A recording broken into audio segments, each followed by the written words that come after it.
নমস্কার বন্ধুরা, আজকে আবারও চলে এসেছি রান্নাঘরে। আর আজকে আমি নিয়ে এসেছি সবার পছন্দ একটা সিম্পল সুন্দর রেসিপি। সেটা হচ্ছে এখানে লাউ পাতা। লাউ পাতাটা বেশ কদিন ধরে পড়েছিল, একটু শুকিয়ে গেছে, একটু কালো হয়ে গেছে। তো বেছে খুঁটে বাদ দিয়ে আমি ভালো করে ধুয়ে পরিষ্কার করে এরকম কুচি কুচি করে কেটে নিয়েছি। খুব বেশি কুচি করার দরকার নেই, কিন্তু একটু ছিঁড়ে ছিঁড়ে নিয়েছি। এখানে লাউ পাতা নিয়েছি, এখানে নিয়েছি একটু শুটকি মাছ, যে কোনো শুটকি মাছ নিলেই হবে। তো এখানে আমি কাগজি চুনো শুটকি মাছ নিয়েছি, এখানে 3 চামচ মতো আছে।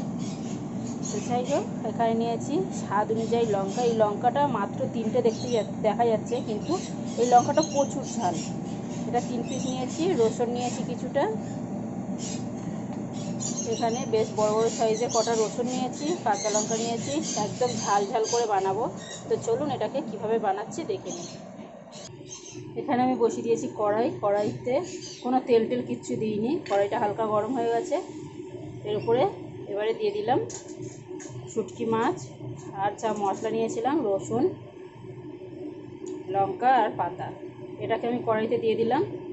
তেল ছাড়াই এটাকে একটু সেদ্ধ করে নেবো, জলও দেবো না।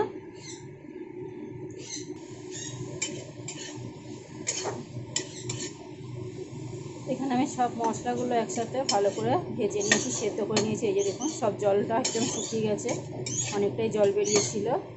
এবার এখানে আমি একটু টেস্ট অনুযায়ী নুন দিয়ে দেবো। এখানে দিয়ে দিচ্ছি নুন, পরে নুনটা চেক করে নেওয়া যাবে। একেবারেই দিয়ে দিলাম একটু চিনি। এবার এটাকে একটুখানি শাকের সাথে নাড়াচাড়া করে নামিয়ে নিয়ে সামান্য একটু ঠান্ডা করে নেব। নিয়ে মিক্সিতে বাটবো আজকে আমি এটা। আজকে আমি শিলে বাটবো না, মিক্সিতে বেটে এটাতে ফোড়ন দেব। এখানে কড়াই বসিয়ে দিয়েছি, আর কড়াইতে দিয়েছি এক পিস রসুন মোটা মোটা করে কুচি করে, আর একটা শুকনো লঙ্কা। ফোনটা আমি অন করতে ভুলে গেছিলাম, তাই এটা দেওয়া হয়ে গেছে। আর এখানে দিয়ে দিলাম একটু কালো জিরে। আমার আর কিছু এখানে দেওয়ার নেই।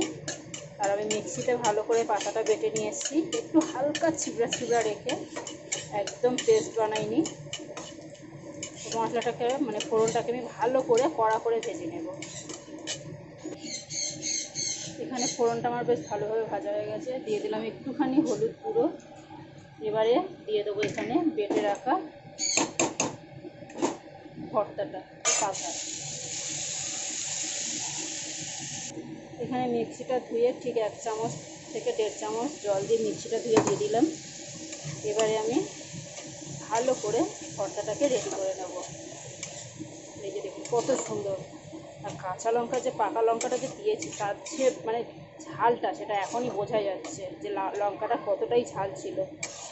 তো নিজেদের পছন্দ মতো ঝালটা ব্যবহার করবেন, ওই নিয়ে কোনো প্রবলেম নেই।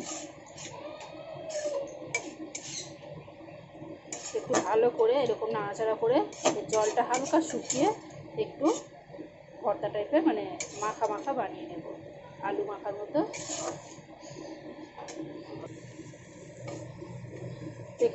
সরি, এখানে দেখুন আমার ভর্তাটা একদম রেডি, কমপ্লিট।